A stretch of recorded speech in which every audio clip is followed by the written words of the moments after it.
Now, I may not understand all the reasoning behind God's choice to use this little nation of Israel, but Israel, as you often say, Jimmy, is special to God by covenant. That's right. He's just made a covenant. That's right. And whether I understand it or not is immaterial and irrelevant.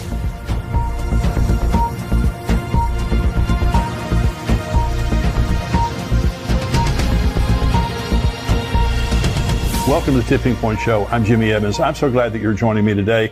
I've got a very special interview coming up in just a minute. But before we do that, let me just remind you that we have our Israel trip coming up this year, November 29th through December the 8th. It's Pastor Ed Young Jr. of Fellowship Church here in Grapevine, Texas. Myself, we're going to the Holy Land. We would love to have you go with us on endtimes.com. You can go there. It'll give you all the details there of how you can sign up. We're filling up, and this trip will fill up. So if you're wanting to go and you haven't signed up yet, go on endtimes.com and sign up. We're going to go all through the Holy Land. We were there in December. It's just always such an incredible blessing. And it's really a blessing to be there with other believers. We'll have our expert tour guides. We'll have a number of buses. We'll have expert tour guides on every single bus. Pastor Ed and I will be there teaching at different sites through the Holy Land. And I can't wait to meet a lot of you. You know, I just have really two opportunities through the year to get to meet you guys. One is at our conference that's coming up next September, and I'll be talking about that more next week. But also this Israel trip. I look forward to being able to shake your hand and get to know you and spend some time with you in the Holy Land. So if you're interested in going to Israel with us, endtimes.com. Go on there, you get more information and sign up. We'd love to have you join us there. It's a great pleasure today to have my good friend Max Lucado joining me on the show. Max is a teaching minister at Oak Hills Church in San Antonio. He isn't just a best-selling Christian author. Except for the Bible, he is the best-selling Christian author of all times with 92 million of his books in print. I know most of you watching and listening right now have been blessed by Max's books and ministry. But today he's here with me to talk about the end times. Max, welcome to the show. Thank you so much for joining me. Oh, it's great to be with you, Jimmy. You know, I hold you in such high esteem. I love you. And I'm honored and grateful that we have this opportunity for this conversation. Well, I feel the same way about you, Max, and I very much appreciate your friendship and encouragement over the years. You have a gift of being able to communicate truth in such an understandable way. And, you know, people love it, and people love your books, love your teaching, your preaching, your ministry. But you've had a journey that we've talked about concerning the end times. You had a certain view that we call amillennialism, and we talk about it here on endtimes.com. But you've made a progression. Is that right? You've changed your view. Yeah, it is. You know, I'm 68 years old, and for most of my life, I embraced the view of teaching that the Revelation 20 description of the millennium was symbolic. And I was raised in an amillennial church. I attended a college that taught me amillennialism. I have never had a premillennial professor, premillennial pastor, or even been a part of a premillennial class, but little by little over the years, I moved from one point of view to the other and embraced more of a literal view of the millennium. It's really important, though, that I say that I am so grateful to God for my amillennial professors, my amillennial pastors. They taught me about Jesus. They taught me to love Scripture. They inspired me to dig deep into the Word, and also challenged me that when I encountered a teaching that was contrary to what I had been taught, that let not many of you be teachers, for you will be held in higher account. And so be careful. And if you feel the Lord leading you in a direction, then you pursue that. And that's what has happened on 2 or 3 different topics in my life, one of which is end times. And so I'm really grateful to have this chance to explain that journey, talk about that journey with you and your audience. Well, this is the first opportunity I've ever had to really talk to someone who made that progression. Mm-hmm. It seems like in so many cases, people get kind of, stuck in their position and they're not willing to change like you did, which, I have such a great respect for you just in your ministry in general, but being able to say, hey, I can't really support this position that I was raised with. Biblically, I honor my past and my tradition, the people who, were there, but I'm gonna make this progression over here. Let's talk about just kind of defining terms here for just a minute. Define amillennialism, what you mean when you say that. Amillennialists look at the description of the 1,000-year reign of Christ as portrayed in Revelation chapter 20 as a time in which we're living now. Right. That Christ is reigning now. That we are experiencing the millennium currently, that we're in that golden age right now. And I'm sure there are a variety of reasons for that. What I was taught is to be very careful about any literal interpretation of end times teaching. And consequently, when Jesus speaks about the tribulation in the Olivet Discourse, or the Apostle John talks about the millennium in Revelation 20, those are symbols. Those are metaphors. I get that. I understand that. But one of the reasons that I changed has to do with what I think is a healthier approach to end times teaching. And I think we'll talk about that here in just a second. But amillennialism leans towards symbolic, correct? You'd understand this more than anyone. And that we're in that time right now. Yeah. And an amillennialist believes that the devil was bound basically at the resurrection of Christ. Yep. That we are now in the reign of Christ that would be described as the millennium. That's a perfect explanation of it. Premillennialism is what you now espouse. Is that correct? That's absolutely correct. Yeah. And, there's some huge ramifications for this. Mainly, we want to be as biblical as possible while holding everyone in mutual respect. Right. But we want to be as biblical as possible. All Christians agree upon the literal, physical return of Jesus to earth and the bodily resurrection of the dead and the final judgment of all people. We can all find common ground right there. But apparently, the Holy Spirit wants us to have a more detailed understanding of what is yet to come, and understand, and it's as if we've been handed an itinerary of what to expect. Right. And that empowers the saint. It helps us understand Absolutely. The problems of the present because we know what's going to happen in the future. That's exactly right. So we're going to talk about the progression that you've made. You have a teaching, you have an explanation of how you defend, because you can scripturally defend your position now, premillennialism. In other words, you didn't just make this jump, in a hurry or without reason. And I just want to say to all of our viewers, everyone watching this right now or listening, this is excellent. This is the best explanation I've ever heard of premillennialism and how you can defend this, because there are people, and because I love what you're saying about unity, Max, and about honor, because we just don't divide over eschatology. We just don't divide fellowship because this person over here is amillennial and I'm premillennial. And I know how that's how you feel, and that's what you've been saying. Absolutely. And so, but there are words that go back and forth. For example, I know from the amillennial camp, there is the teaching that John Nelson Darby, the rapture and the dispensational theology really didn't begin until the 18th century. And a lot of amillennials, they'll use that argument that it's a very recent teaching, but you're going to explain here. So let's go through. You have an acrostic, and I want you to go point by point, and we'll talk about it when you finish each point. But again, to all of our viewers here, this is an excellent explanation of how you can defend premillennialism. Go ahead, Max.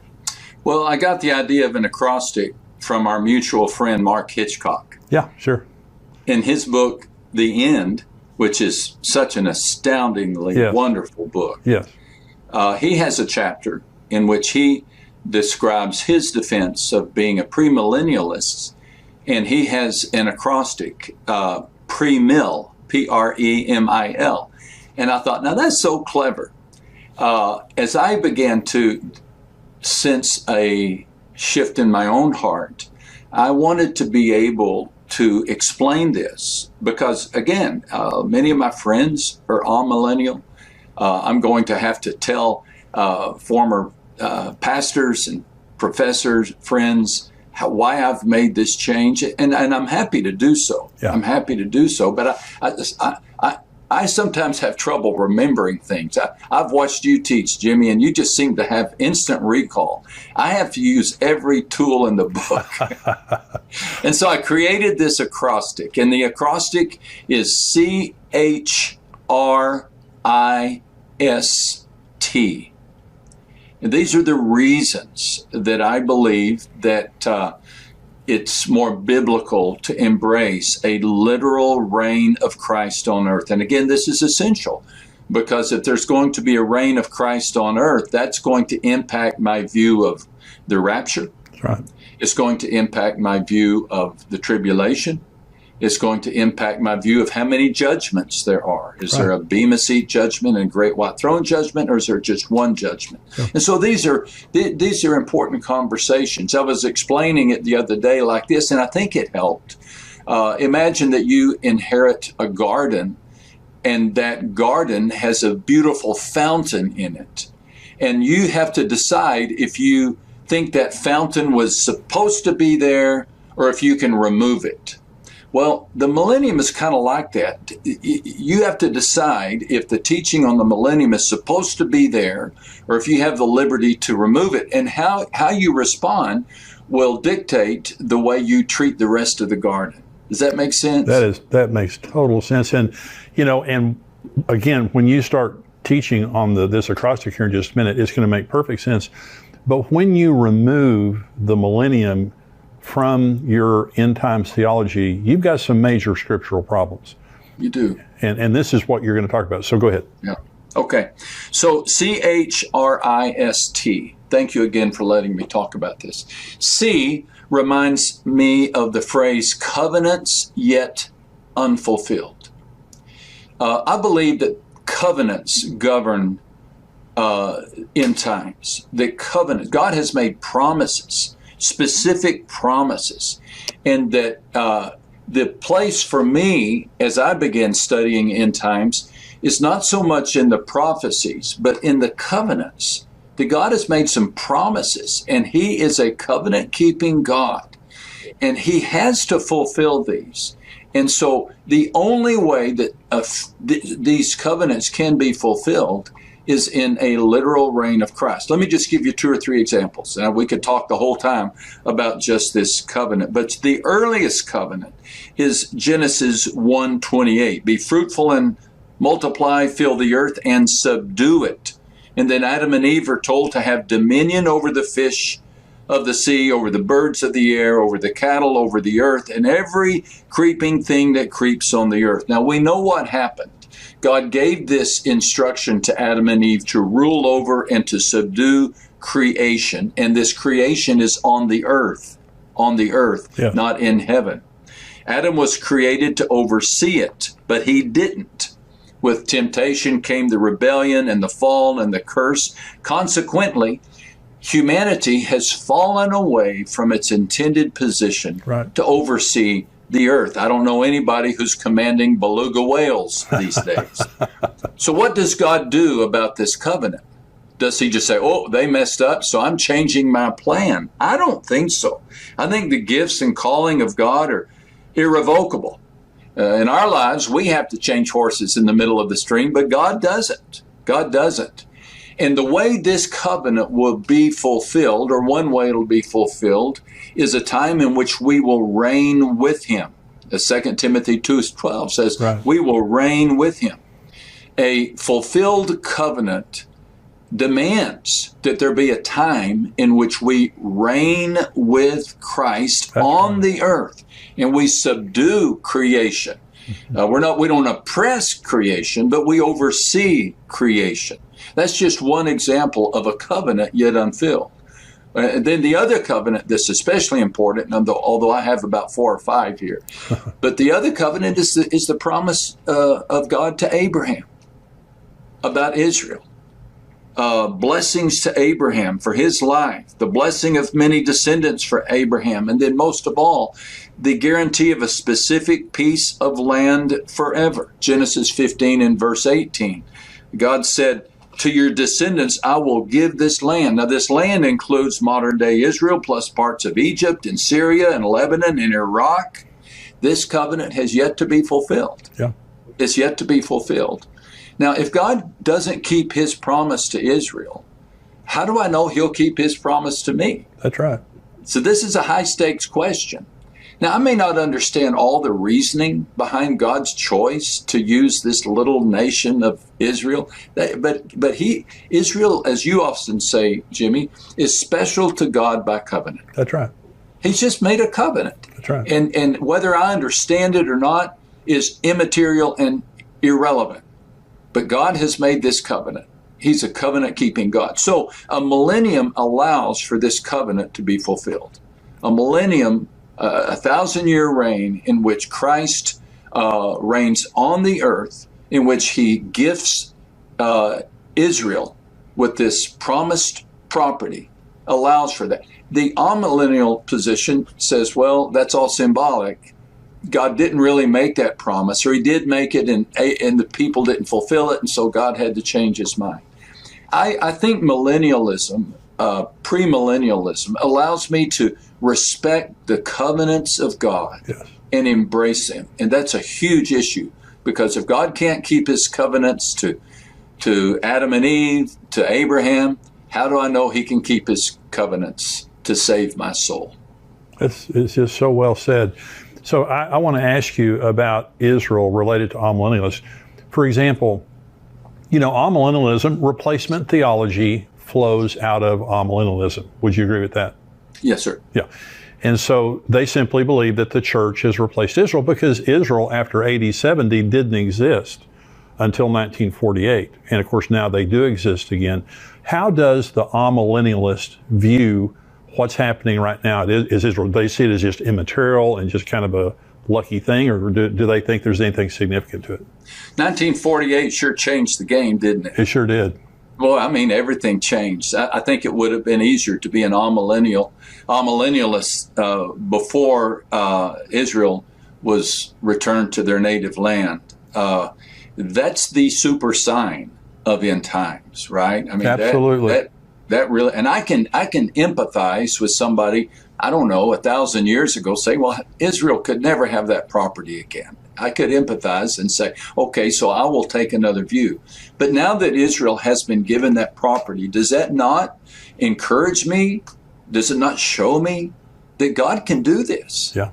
God can do this. He can work miracles. And the fact that that happened should encourage me to see that God can do even more. But yeah, and as a minister, Jimmy, for many years, had you asked me, I would have said, well, really, we are Israel. Yeah. We are Israel, we the church. And so what happens to ethnic Israel or the nation of Israel is secondary. And